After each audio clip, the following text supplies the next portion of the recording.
Vamos a empezar el día de hoy el programa de Primer Plano con el tema que ha estado en boga en todos los medios informativos, que es la renuncia o la renuncia definitiva, la licencia definitiva le llaman, del gobernador Vallejo al gobierno de Michoacán, a ser gobernador de Michoacán. De esto se había venido hablando, especulando, él mismo había pedido licencias para irse a curar y ahora acude a una cita con el presidente de la República para informarle que va a salir por motivos de salud y despedirse de este cargo. Paralelamente a esto se ha publicado un reportaje que me parece extraordinariamente importante e indicativo de la revista Proceso, en la cual dice Proceso contar con datos que le da la inteligencia de la Secretaría de la Defensa, o sea, no estamos hablando, y dice que tiene el documento. Esto señala que el Gerber, como le llaman al hijo de Vallejo, está inodado con el crimen organizado desde 2008, en donde realizaba tareas de lavado de intermediación, porque su padre ya entonces era alcalde de Morelia. Y después va teniendo otras actividades más avanzadas conforme el gobierno lo toma Vallejo en 2011, que es electo gobernador. Esto es gravísimo porque está planteando que la verdadera razón de la renuncia no es la salud, aunque el señor sí tenía datos de mala salud, sino que es estar pues complicado con los narcotraficantes, tanto de la familia como de los caballeros templarios. En fin, es el tema que les propongo para discutir. Gravísima ya la penetración que hay de autoridades municipales y autoridades estatales en varios estados de la República. Particularmente hemos tenido noticias recientemente de Michoacán y de Tamaulipas, pero no solamente de estos estados, y es poco lo que hasta ahora se ha hecho. ¿Qué es lo que preocupa en este caso particular de Vallejo, que, como dice Paoli, sin duda hay una enfermedad presente en el gobernador y tuvo que tomar licencia? De los poco más de 2 años que gobernó, estuvo fuera del cargo más de 9 meses. Ya está en la cárcel o ya está en arraigo, bueno, no, ya con orden de aprehensión, ¿sí? Reina es su secretario de gobierno, quien también, el gobernador interino, primero secretario de gobierno, quien también tiene acusaciones en este sentido. La preocupación, creo, es que aquí finalmente la justicia acaba negociándose. ¿De cuántos gobernadores, de cuántos alcaldes, presidentes municipales, síndicos, regidores, se sabe que tienen vínculos o se sospecha que tienen vínculos con el narcotráfico y sin embargo o bien no se les abre expediente y se les pide su retiro del cargo, o bien se acaba negociando y no sabemos entonces la profundidad del problema? Si esto llegara a ser cierto, porque es un reportaje y dicen que tienen los documentos, pero pues no, nadie conoce realmente el expediente. Sí, hay un video, sí, pero vaya, estamos hablando de los expedientes. Entonces, ¿qué es lo que ocurre ahí y hasta dónde se extienden los lazos del hijo del exgobernador Vallejo? Porque es difícil, como lo dijimos antes en este programa, que el gobernador no estuviera enterado que su secretario de gobierno y gobernador interino y ahora su hijo tuviera estos vínculos, ¿no? Bueno, otro punto es que con Vallejo y con Michoacán salen varias áreas de análisis. Uno es que hasta qué grado es el crimen organizado el que ha gobernado Michoacán y hasta qué grado el gobierno de Michoacán ha sido penetrado por el crimen organizado. Cada vez, entre más transcurre el tiempo, más información viene, da la impresión de que el crimen organizado gobernaba Michoacán antes de la llegada del PRI, ya era claro con el PRD, con este pariente del gobernador Godoy, que también creo que todavía sigue prófugo, sí. No lo han apresado. Pero en cualquier caso, esto sí ya es la muestra más palpable de que hay por lo menos regiones en México donde dejó de haber gobierno y el poder lo tomó el crimen organizado. Otro punto es la manera como se va Vallejo. Vallejo, en primer lugar, no debió de haber sido gobernador, porque ya tenía un problema de salud muy obvio. En segundo lugar, ahora vemos que ya se sabía de los vínculos con el narcotráfico. Entonces, ¿por qué se insistió en que él fuera el gobernador de Michoacán cuando había dos razones por las cuales ya no debería de haber estado ahí? En tercer lugar, el hecho de que el PRI de Michoacán y el PRI en general no haya encontrado nadie de sus filas para sustituir a Vallejo. Tienen que echar mano de alguien que formalmente no es priista. Tiene todas las posibilidades de ser alguien muy cercano al PRI, pero lo tienen que sacar de un área distinta, al menos en principio menos contaminada. Es el rector de una universidad, de la universidad más bien en Michoacán, que ya no sé si es filosofía de la ciencia su área. En dado caso, pues es una de las áreas más interesantes de la filosofía actual. Y luego este gobernador va a darle las gracias a Peña Nieto, en vez de verse a su Congreso, ¿no? Que sería el representante de los michoacanos, no va y dice gracias, señor presidente, en la tradición más pura del PRI. Por eso no me parece que esté tan alejado del PRI. Y el último punto es que en toda la ceremonia, todos los varios momentos de la ceremonia del cambio de poderes, está acompañado del comisionado que el gobierno federal puso en Michoacán. Es como si fuera necesario decirle a los michoacanos y al resto de México, miren, este señor que va a ser gobernador interino, en realidad no se lo tomen muy en serio. Aquí es el señor Castillo el que maneja todo, pero es necesario darle alguna vueltecilla a esto para que no se diga que rompimos los protocolos.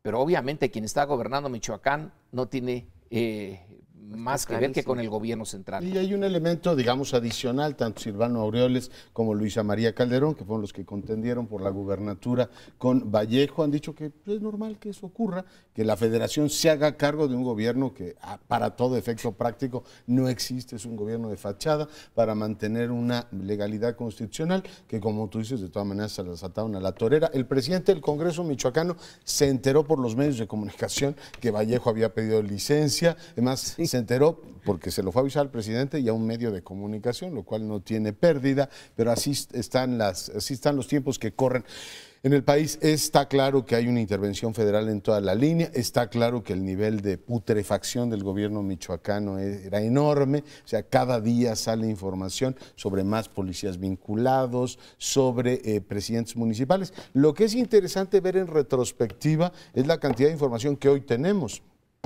A Reina lo empapelaron y está en la cárcel y fue gobernador del estado con el apoyo del PRI. Vallejo llegó a la candidatura con el apoyo plenamente así solidario del Revolucionario Institucional, a pesar de esos problemas y a pesar presumiblemente de los vínculos que tenía. En redes sociales circuló muchísimo lo de Reina, lo del hijo, bueno, ahora publica Proceso esto, pero durante los últimos 10 días todo el mundo ha visto este video en el cual aparece el hijo con la tuta. Entonces le dicen, oiga, antes de que termine, se puede ir Vallejo, pero esa responsabilidad sigue abierta. Suma, es un desastre y sí creo que visto desde la perspectiva política, las responsabilidades son enormes. O sea, si es verdad que había toda esa información, el PRI llevó a Vallejo a ejercer uno de los peores gobiernos que ha tenido la historia contemporánea del país, porque termina además de una manera humillante, sin capacidad de gestión. El PRD que gobernaba esa entidad no pudo acreditar que el presidente municipal de Morelia tenía al hijo metido en todo eso, y el gobierno federal de Felipe Calderón, que miren que le empujó en el tema Michoacán, metió a la cárcel alcaldes y todo lo demás, nunca pudo digamos, montar un expediente para pues documentar las complicidades que había en ese Habría estado. que recordar que el problema de Michoacán empezó a aparecer de manera muy agresiva cuando el gobernador Lázaro Cárdenas Battel le pide al presidente de la República que meta al ejército, que la federación tome cartas en el asunto, porque el gobierno de Michoacán no puede controlar la situación. El presidente Calderón entonces manda al ejército en el primero de los estados que el ejército interviene, inaugura toda esta política, y de aquí para el día que estamos comentando ahora sobre la renuncia de Vallejo, han pasado un buen número de años, pero además en esta información que publica Proceso el día de hoy, hay la indicación de que Vallejo, padre, recibió apoyo para su campaña de gobernador. Y María Luisa Calderón, la Cocoa, que era su contendiente del PAN, lo declaró abiertamente. Incluso denunció algunas de las... en el Senado estaban teniendo reuniones con los caballeros templarios para proteger. Es decir, estamos hablando de algo que está metido hasta la médula. Calderón, siendo presidente, también lo dijo. ¿También? O sea, delicadísimo. Entonces, pues estamos ante un momento en donde las investigaciones... Es cierto que esta información de Proceso dicen que es de un reporte de inteligencia militar, pero eso puede dar lugar o debe dar lugar a una denuncia de hechos para que la Procuraduría investigue y se tomen las medidas necesarias. Ahora, debe o debería. Es lo que no sabemos.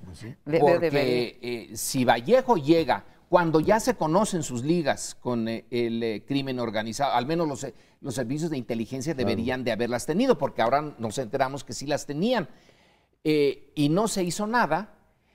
El otro punto es entonces, ¿y el nuevo PRI, ese del que se hablaba, o se sigue hablando cada vez menos, pero se hablaba tanto?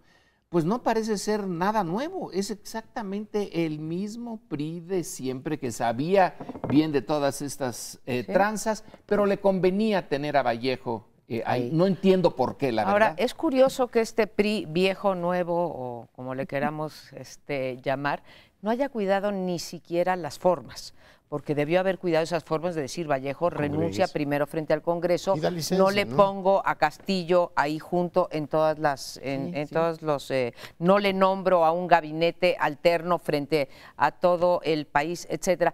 Ahora, qué bueno que mencionaste hace un momento, Lorenzo, lo de Julio César Godoy, que es el diputado con fuero que llegó a la Cámara de Diputados en una cajuela, y recordemos, y lo menciono ahora porque recordemos que llegó, digamos, con el aval de todos los partidos. Todos los partidos sabían que estaba entrando y todos los partidos le permitieron tomar protesta con el fin de que el señor tuviera fuero.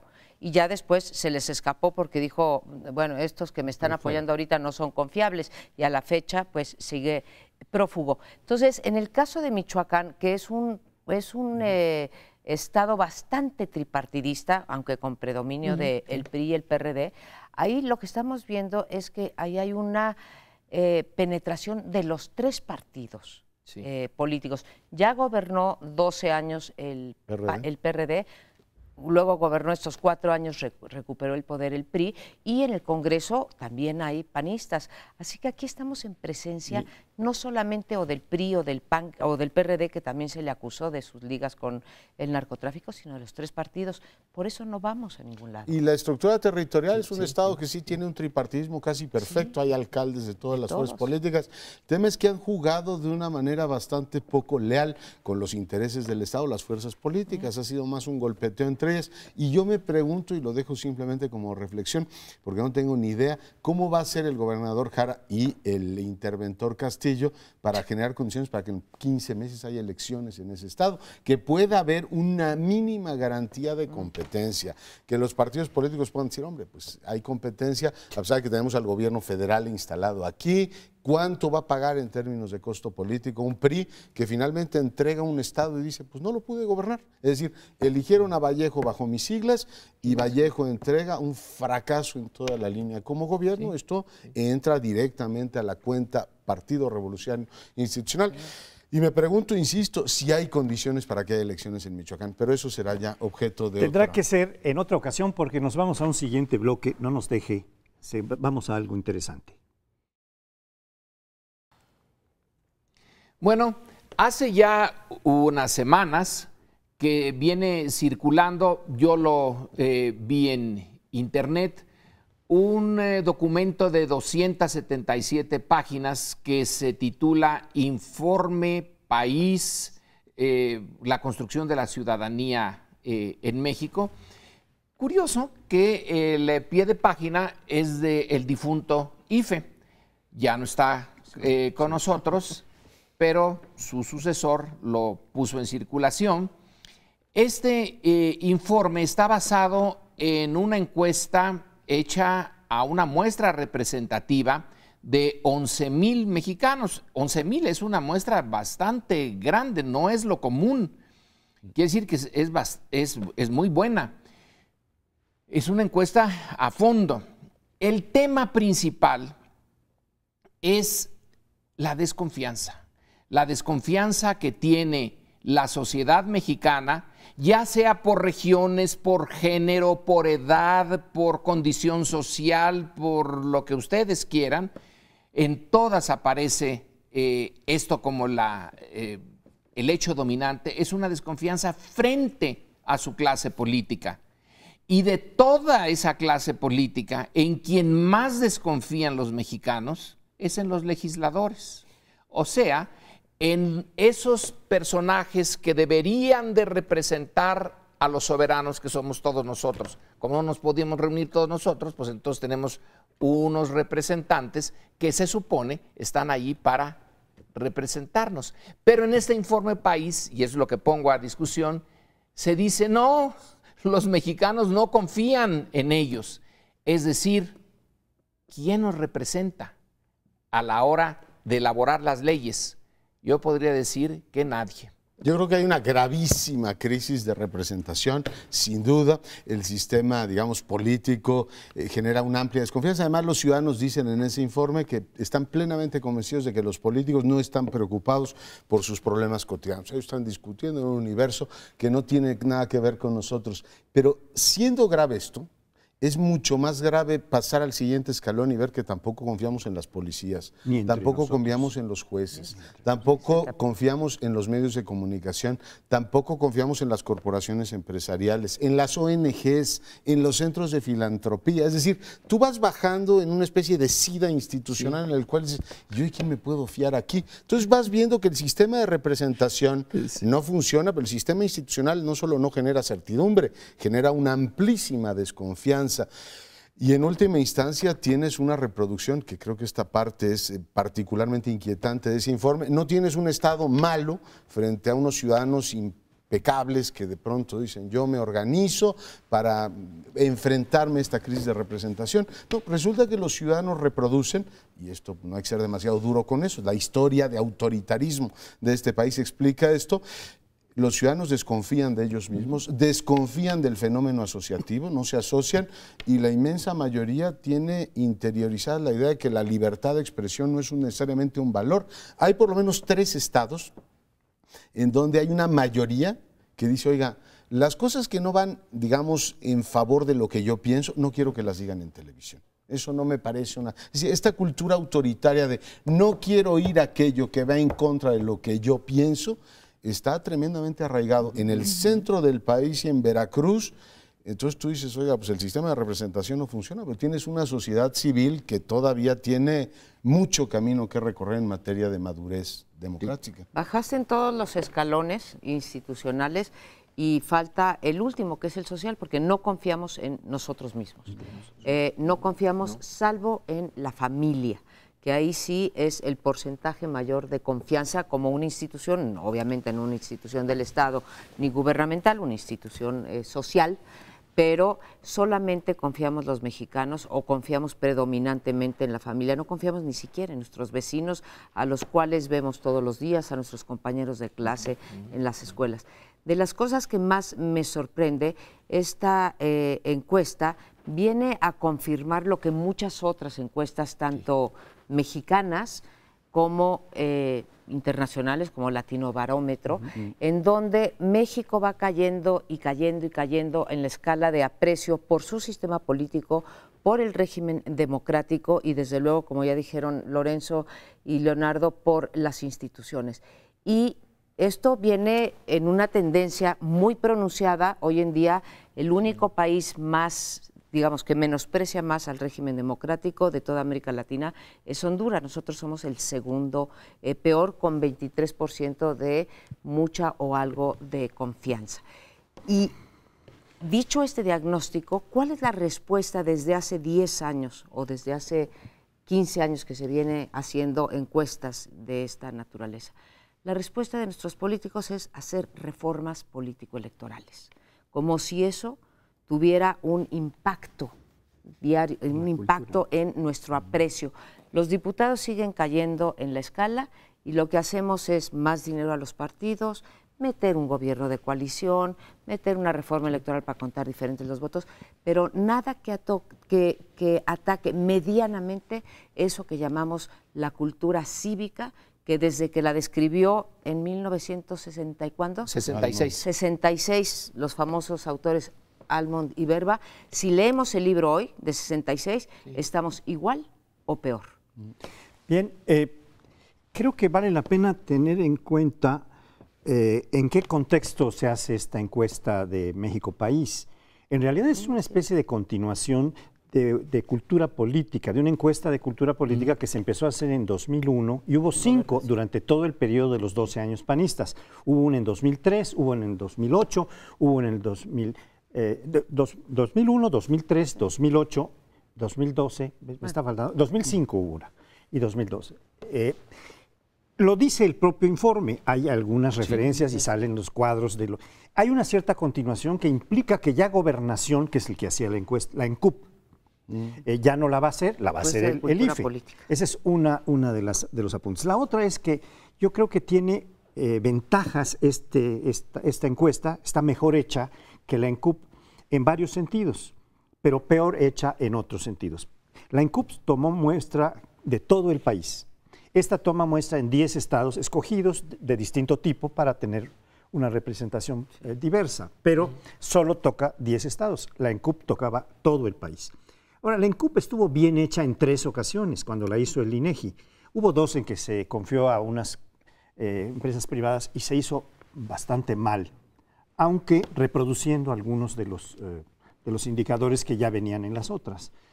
Yo creo que esta encuesta nos da una visión de la desconfianza que hay de la ciudadanía a las instituciones públicas, en donde la más confiable es el ejército, después son los maestros universitarios, sobre todo, las universidades, después son la iglesia, ¿no? Dice la iglesia, no sé si es la católica, porque hay varias iglesias, supongo que es la católica. Y después va subiendo en confianza, pero las que tienen una confianza media son el gobierno federal, las ONGs tienen una confianza media, no están en alta consideración. Y lo otro que ya decía María Amparo, que me parece fundamental, es la desconfianza está generalizada a tal punto que no tenemos confianza entre nosotros mismos.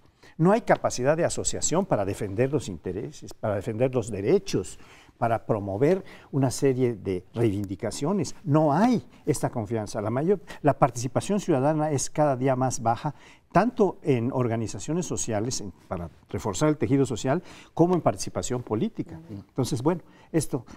Y eso de que le tienen confianza a ciertas, o le tenemos confianza, vamos a ponerlo así, a ciertas instituciones es relativo, porque en efecto, sí, el ejército sale adelante, pero con el 60 y tantos %. Sí, cuando tú dices confianza media, es mucho menos de la mitad, es como por el 35% de las personas tienen confianza en esas instituciones medianas. Sí. Y una cosa que también debemos de subrayar en este país que va a la derecha, que vuela, o que ya está instalado en la derecha, es la poca confianza que se tiene en los empresarios. Se nos está diciendo una y otra vez la economía de mercado, esa es la salida, eso es darle al capital todo lo que quiera. Pues el mexicano promedio, según esta encuesta, tiene a los empresarios, pero muy abajito. Pero entonces aquí en ni Estado ni mercado confiamos. Qué horror. Por eso, cuando los autores de la encuesta dicen, estamos preocupados, yo diría, no hombre, preocupados es un concepto muy débil. Esto no es para estar preocupados, esto es para estar alarmados. Porque conforme el tiempo va pasando, y ya nada más rápidamente, tú decías, la encuesta que hizo en 66 Almon y Verbas de 5 países, etcétera, sí, México sale con muy poca confianza, pero tenía confianza en su futuro, tenía confianza en su proyecto revolucionario. Ahora ni eso. Yo creo que eso es un gran tema. Y yo insisto en el SIDA institucional porque va rompiendo toda la estructura, ¿no?, de autodefensa, ¿no? Sí, es decir, tú tienes que tener digamos, un espacio en el cual creer. Ya hablaron de los políticos, de las policías, del sistema de justicia, de los bancos, de empresarios. Entonces, oiga, ¿usted cree en las organizaciones filantrópicas? No creo en ellas, porque quién sabe si se están clavando el dinero o haciendo no sé qué. No creo en la participación social, porque quién sabe qué van a hacer con los comités vecinales y van a acabar controlados por la partidocracia. Entonces tú dices, oiga, estamos ante un sistema como que va rompiendo todos los sistemas de inmunidad. Es decir, no hay manera de que yo confíe en algo que no sea el círculo íntimo. Revisaba, y es consonante con la evidencia sociológica de los últimos años, el mexicano se asocia primordialmente para difundir el verbo divino. Es decir, las organizaciones religiosas, es decir, cuando uno ve el tejido asociativo, de yo me acerco a ustedes para hacer algo en conjunto, el tema religioso es el que domina, pero ni siquiera para organizaciones de consumidores. Entonces, sí tienes un problema muy serio porque pues no hay es como una especie de tejido, un espacio resbaloso en el que dices, pues aquí no hay ni en quién confiar, ni en los vecinos, ni en las autoridades locales. Vamos, espero que sí confiemos en los bomberos y en el sistema de protección civil por la cuenta que nos trae, pero sí lo veo como una especie de SIDA social, porque destruye todos los aparatos de defensa, los sistemas de defensa. Yo agregaría 2 datos para documentar el pesimismo. El primero es que el otro gran tema de la encuesta es la muy baja tolerancia que tenemos los mexicanos. Lo que tú decías hace un momento, yo no quiero que la televisión pase un programa en donde se pronuncien los comentaristas sobre algo en lo que yo no estoy de acuerdo. Y el segundo punto es, por primera vez en la historia está más alto el número de ciudadanos que no se identifican con ningún partido que con alguno. Sumados los 3, PRI, PAN, PRD. Yo quisiera agregar nada más el dato siguiente. Cuando hablábamos de la iglesia y la confianza en la iglesia, yo decía las iglesias porque van a registrarse con un nuevo partido de protestantes próximamente, según han venido anunciando. Es decir, está logrando a través de este medio una cierta confianza, pero en fin, eso era lo que quería agregar. Sí, puede ser las iglesias, me parece muy bien el punto. Bueno, ya se nos acabó el tiempo, viene un corte y espérenos en el siguiente segmento. Bueno, pues mientras vemos, como lo vimos en el segmento anterior, que nuestra clase política cada vez está más desprestigiada, en particular los legisladores y los partidos, al mismo tiempo presenciamos una gran pelea de eso que llamamos la chiquillada, por sobrevivir, y cuando digo sobrevivir es por seguir chupando del erario, por seguir teniendo las prerrogativas, las muy jugosas prerrogativas que otorga nuestro muy generoso sistema de financiamiento público a los partidos. Hoy en día tenemos 8 partidos políticos representados en el Congreso. Sí le dan 8 tenemos. Y si le dan 3 más, que son los que están solicitando registro, tendremos en las elecciones del 2015, tendremos 11 partidos compitiendo. Si esto lo contrastamos con lo que hemos estado diciendo anteriormente, pues uno se pregunta ¿cómo para qué? De esos partidos, los 3 grandes, el PRI, PAN, PRD, concentran el 90%, el 89% de la representación, y los otros se han ido defendiendo a través de la legislación para mantenerse en el escenario político. Y hoy, bueno, viene un tercer golpe, y digo un tercer golpe a los partidos chicos porque se les dio uno en el 2007 cuando se les quitó la cláusula de la vida eterna que les permitía competir a través de un convenio y entonces repartirse los votos de antemano. Después se les dio un segundo golpe en la reforma constitucional pasada, en el 2014, en enero de 2014, en donde se eleva el umbral para tener el registro a 3%. Y ahora se les da otra porque los diputados y los senadores, aparentemente sin darse cuenta, pasaron una nueva legislación en donde dice que en caso de que vayas a coalición y se marquen 2 emblemas, pues contará para el candidato, más no por el partido y por lo tanto será menor la votación. ¿Qué está en juego aquí, pregunto yo? ¿La representación, la representatividad o más bien los recursos y el poder de chantaje que esto trae para la representación? Perdón, Sí, María Pablo. Amparo, yo tengo la impresión de que son 7. Son los tres Son grandes. los 3 grandes: PRI, PAN, PRD, PT, Movimiento Ciudadano, PANAL y Verde. Y Verde. Son 7, ¿no? 7. Son 7. Muy bien. Es que yo los estoy constantemente Da lo mismo analizando. para el Da igual, propósito. siete, No, pero ocho, van a ser para el 10, argumento. lo cual podría traer una enorme... Primero, ya Sartori decía que cuando hay una dispersión de este tipo, de más de 5 partidos, hay problemas muy graves de estabilización del sistema de partidos, y para la ciudadanía hay una confusión enorme, va borrando muchas fronteras, etcétera. Porque tener 10 opciones, las paredes pintadas de muchos colores, es un cromatismo bestial, ¿verdad? Ad nauseam. Entonces, bueno, estamos teniendo una situación que trae más bien confusión que Pero es más como el que sistema democracia. pi mexicano, ¿no? 3.1416. Ah, es decir, sí. son 3 Son partidos tres y partidos. todo lo demás no cuenta. Es decir, el 3.2. propio Peña Nieto en el El pi Congreso. mexicano. No es atomización pura, como decía Sartori, que se vuelve muy difícil. Aquí articular mayorías se demostró que tampoco es tan complicado, incluso para eso. A mí me divierte ver los marcadores de cómo votan los partidos y en esa reforma concretamente, PANAL, Verde, el PT que vota en contra de todo. En esa ¿Votaron a votó, favor? nada más se abstuvo en el Nada más que ahora Movimiento tuvo que Ciudadano ver tu Ricardo común con el Monreal, PAN. pero votaron todos. Y bueno, pues el tema Durango interesante tuvieron es ver la candidato por eso. variante efectivamente partidocrática que toma. Tú ya lo escribías y lo escribías muy bien, ¿no? Es decir, una variante como bastarda de la poliarquía y la democracia es esta partidocracia que en los últimos, digamos, meses se ha servido con la cuchara grande. O sea, no solamente se dan esto y dicen, sí, vamos a ayudar a los partidos chiquitos porque son nuestros cuates y los vamos a tener ahí porque nos han ayudado el Verde, el PANAL, el PT o el Movimiento Ciudadano, que ahora que López Obrador va a ser su partido, andan huérfanos y andan viendo a ver de dónde se pegan para poder seguir viviendo el presupuesto. Y la otra, ya lo comentamos en varias ocasiones, pero es la expresión pura de la partidocracia. Dice, vamos a darle a los ciudadanos la posibilidad de que reelijan a sus alcaldes en el caso rarísimo de que tengan uno bueno. Entonces vamos a decir, se lo quedan, pero tiene que pasar por el tubo de los partidos, si no, no hay reelección posible. Por tanto, sí, la partidocracia en este caso ha enseñado las fauces de una manera poco decente. Yo no diría, cuando eres muy amable, cuando dices que si hay algún alcalde bueno, alguno raro y algún legislador O algún narco, ¿no? que se quieran reelegir y tienen que pasar, ¿dijiste por qué? Por el tubo de los el tubo. partidos, ¿no? No, yo diría que son las El orcas caño, ¿no? caudinas. ¿No es el caño?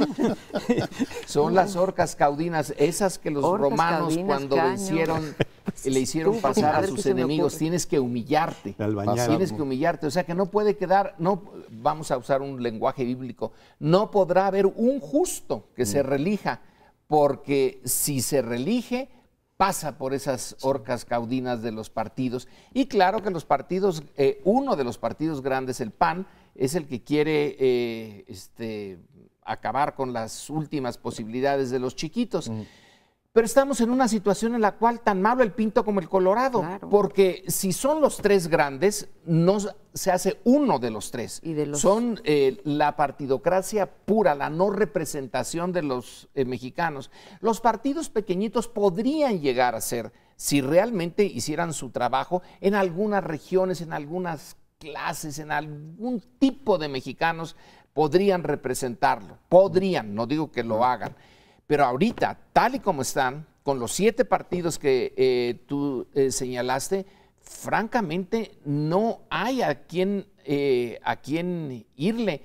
Pueden entre ellos, los más grandes, cortarle la cabeza a los pequeños y eso va a mejorar en algo la situación, absolutamente nada. Simplemente va a hacer que el pastel sea un poquito más para nosotros. Ahora, Pero la desgracia nada. es que estos 5 partidos chiquitos o 4 partidos chiquitos, estos 4 partidos chiquitos, 2 más de la izquierda y 2 más pegados al PRI, pues no representan gran cosa ni son la solución. No es que digas, ahí veo yo la El punta, germen. sí, el germen de un partido pues menos corrupto, más democrático, que tenga otros valores. Lo que estamos presenciando en esta bueno, ya es controversia constitucional, ya la pusieron ante la Suprema Corte de Justicia. No estamos hablando de verdad de principios democráticos, ni de proporcionalidad, ni de justicia electoral. Señalabas tú, el PAN está de un lado. ¿Por qué está de ese lado? Porque él no va en alianza con nadie. Ya es la 5ª elección federal en la que va a ir solo. Y los otros, ¿por qué sí? Pues porque tienen a sus aliados, los cuales en algún momento les pueden servir en los votos en el Congreso y los tienen de aliados ahí. Y los chiquitos, ¿cuál es? No es su ideología, ¿cuál es su interés? Que ahí viene, por ejemplo, Morena, y pues el Partido del Trabajo y Movimiento Ciudadano peligran porque se está creando un polo ahí de izquierda que va a atraer muchos más votos de los que puede atraer ellos mismos. Yo nada más les digo una cosa, cuando antes había la posibilidad de coaliciones y que pudieran repartirse los votos de esta manera, Convergencia se llevó 17 o 18 diputados. A la siguiente elección, cuando quitaron la cláusula de la vida eterna, se llevó 7. ¿Sí? ¿Por qué? Pues porque ahí hay una transferencia de votos al margen de los ciudadanos. Vamos a ver qué resuelve la Suprema Corte, pero sí vemos aquí la rebatinga de recursos y no de programas ni de... Ahora que mencionabas lo de las coaliciones, Amparo, yo estoy estudiando las coaliciones que se han venido dando en los últimos años. Les puedo decir que en la mayor parte de las elecciones, pero amplísima, de 2010, 2011, 2012, 2013, todas fueron, en una inmensa mayoría fueron coaliciones, a nivel municipal incluso. El PRI en un 95% aliado con el Verde. Eso de que están más o menos cerca, no, está totalmente integrado, ¿no? Y así votan en el Congreso, etcétera. La otra cuestión es que la discusión que se está dando es porque a partir de estas coaliciones que han sido el patrón más o menos emergente y que va dominando la escena de los partidos, ya nadie puede ir solo, nadie puede ganar solo, es una especie de constatación de que nadie puede ir solo. Los partidos chicos aprovechan para obtener alguna votación, pero los grandes para el margencito, o los medianos para el margencito que les falta para lograr ciertos propósitos. Y aquí lo que está pasando es que se está oponiendo el PAN a que los chicos tengan, a partir de las coaliciones, una contabilidad de votos que les favorezca para recursos, para diputados proporcionales, etcétera, ¿no? Entonces, en realidad son los recursos lo que está detrás. Y supongo que fue una exigencia de la transición que no sé si se mantenga en los próximos años. Para el PAN, cuando fue con, ¿cómo se llama?, con un candidato que era Vicente Fox, apoyado por el Verde, yo recuerdo el libro de Ortiz que decía, ¿por qué tuvieron que elegir a un compañero de viaje? Por aquello que se veía mal que el candidato a presidente fuera solo. El PRD buscó siempre estas alianzas para decir, somos en realidad un frente plural, y el PRI se inventó esta alianza con el Verde como para dar una imagen de pluralidad, que yo creo que con el tiempo se ha desgastado. Ya nadie se cree que el PRI y el Verde son partidos diferentes, ¿no? Se intercambian candidaturas. Bueno, en Chiapas tienen gobernador del Verde. Como tú dices, a la hora de las votaciones el Verde funciona exactamente como un sector del revolucionario institucional. Por tanto, esta exigencia de presentarse como plurales, de que estamos sumando fuerzas para presentarnos así, no como los partidos solos, yo creo que está cada vez más desgastada, por el propio desgaste que han tenido estos partidos acompañantes, que antes eran paraestatales y ahora son parapartidos, ¿no? Viven efectivamente, como en su momento el régimen decía, el candidato del PRI va apoyado por el PARMI, el PPS, es decir, no es el único, como que se heredaba esta cromática, es decir, en realidad son muchas fuerzas las que apoyan al candidato cuando en realidad va pues por el partido principal, ¿no? Y la forma como ahora se está negociando, el PAN dice, yo no apoyo algo que es tan vital como es la reforma energética, a cambio de que me den esto de los partidos, quiero la guillotina para los partidos y entonces yo les doy a ustedes lo que quieren, que es el aumento de la privatización en la energía. Para mí eso es de plano estar cambiando lentejas por algo muy importante, pero también señala bien la naturaleza de los partidos. Lo chiquito con lo grande y lo cambian como si fueran exactamente cosas iguales. Y luego se preguntan por qué salen tan bajos en las mediciones de la ciudadanía. En el aprecio por parte de nosotros. Terminamos aquí con la chiquillada, vamos a ver qué dice la Suprema Corte y nos queda un último bloque para terminar este primer plano. Les propongo que en este último bloque analicemos la ampliación del no circula, que se plantea primero como una medida metropolitana, pero casualmente por aquello de los infortunios políticos termina repercutiendo políticamente solo en el gobierno de la capital. Un gobierno que tiene el lema de decidiendo juntos, que le ha gustado esto de hacer encuestas para prácticamente todos los temas, incluidos si los parquímetros se deben instalar en tal o cual demarcación, pero en este asunto que impacta la vida de la ciudad, pues dijo, ¿saben qué? Tengo que hacer uso de mi condición de autoridad y va esta medida. Una medida que no consultó con los sectores académicos, políticos. Mucha gente se llama a sorpresa porque golpea a los sectores, digamos, de renta media baja de la sociedad mexicana, todos aquellos que no tienen posibilidad de renovar su vehículo y en realidad se instala en el paradigma de los 90, es decir, del no circula, es decir, vamos a restringir la circulación de vehículos para contener las emisiones en la capital de la República. No es muy novedoso, en consecuencia, como política pública, no parece que sea un elemento consensuado con las distintas fuerzas, ni con los grupos que articulan la política, ni siquiera ha sido adecuadamente explicado, porque mucha gente se pregunta si realmente el gravísimo problema de contaminación que tenemos en la megalópolis, esta en la que vivimos, se resuelve restringiendo que los vehículos de cierta antigüedad no circulen. No sé, tengo la impresión de que es más una ocurrencia que una política bien pensada y sobre todo una cosa articulada en un plan más amplio en el cual tanto la reflexión sobre hacia dónde va la ciudad como la posibilidad de tener un transporte público más articulado, es decir, la construcción de este concepto de ciudad incluyente, lo sea. Pero en fin, no sé cómo lo ven. Yo creo que son políticas que no se tienen que someter, digamos, a referéndum, ni nos tienen que preguntar, porque volvemos a lo mismo, ¿no? Para eso están las autoridades. Si se nos preguntaran si queremos que sube el precio de la gasolina o si queremos pagar impuestos, pues vamos a decir que no. Pero sí es sorprendente, como bien señalas tú, que no se hayan asesorado de otras experiencias o de los magníficos institutos que tenemos en materia ambiental o en la UNAM, en el POLI, etcétera, ¿no? No hay ahí. Y más grave me parece que no haya una política integral con respecto al transporte en este país. Se quiere resolver, como lo acaba de decir Leonardo, a través de castigar a aquellos que no tienen la posibilidad de cambiar su coche, cuando además está demostrado desde que entró el Hoy No Circula en los años 90, que esto depende de si tienes un catalizador en el coche o no lo tienes. No es la antigüedad, sino cómo está mantenido el automóvil que tú posees. Pero junto a esto no viene nada con respecto al transporte público, que si hubiera transporte público tendríamos desde luego menos tránsito y tendríamos desde luego mucha menos pérdida de horas de trabajo de las personas cuando se tienen que transportar de sus hogares a su casa.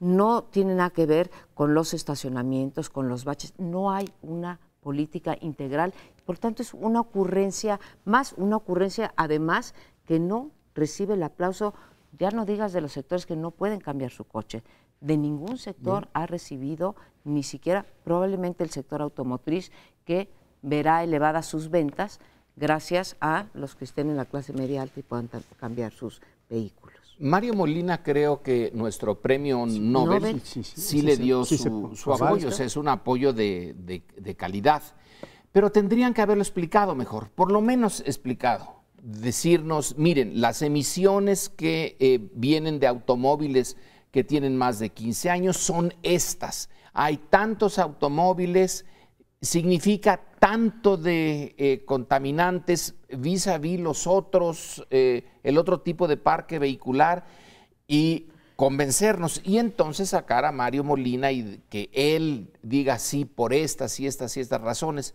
Vino muy sorpresivo y como decíamos en uno de los espacios anteriores, en este país y en estas circunstancias todos sospechamos de todos, todos desconfiamos de todos, entonces no es nada raro que se diga, ahora que la industria automotriz tiene ciertos problemas, vamos digamos, ayudarles, a crearles una demanda, a crear el mercado interno, ese que se olvidó durante muchísimos decenios, ahora sí lo vamos a crear de esta manera. Probablemente yo no soy experto, no lo sé, pero sí me hubiera gustado una explicación más a fondo. No hubo explicación a fondo, vino rápido. Vamos a recordar un poco que esta medida del no circula fue tomada durante el gobierno de Manuel Camacho en el Distrito Federal como una medida provisional, temporal o transitoria. Y aquí estamos viendo cómo lo transitorio en esta y en otras esferas se vuelve sustantivo y se vuelve permanente. Porque no solo se ha venido incrementando el tipo de prohibiciones, los días de no circula, primero solo para los del DF y el área metropolitana, después ya empezó a limitarse en otras entidades e incluso los coches que vienen con placas de otras entidades no pueden circular ciertos días, lo cual ya es un poco raro, porque pues, bueno, pero yo quisiera abundar un poco en que sí, efectivamente, Mario Molina salió y fue difundido, yo lo oí en varias estaciones de radio, etcétera, diciendo que se trataba de un problema de salud pública que había que atender, y entonces esto no es consultable. Cuando una cosa se detecta que está haciendo daño a la población, pero tienes razón en que habría que haberlo explicado con mucho más detenimiento. De hecho, se dejaron de publicar los índices de contaminación hace muchos años. Al principio los IMECAS estaban publicando constantemente, pero llegaron a ser tan alarmantes que dijeron, solo se va a decir cuando tenemos que suspender el tránsito. Y se ha evitado, ¿no? Están en la página de internet, los puedes consultar día a día, pero el tema es que se había dejado de discutir el asunto. A mí me sorprenden tres cosas. Uno, lo que Mario Molina lo haya dicho, pues es natural que lo diga, además viene diciendo desde hace tiempo. Del Congreso, del Consejo. Por eso, pero aquí el tema es que de pronto, sin avisarle a nadie, sin concertar la política, sin, digamos, incorporar a los distintos sectores y sobre todo incorporar en una política más amplia, de pronto se anuncia la medida y Mario Molina dice, sí, mientras menos vehículos circulan y sean los menos viejos, es mejor. Yo veo un principio de inequidad. En la Ciudad de México circulan 145,000 camiones, muchos de ellos de doble remolque, y muchos ciudadanos, yo entre ellos me sigo preguntando, ¿y esos no los van a regular?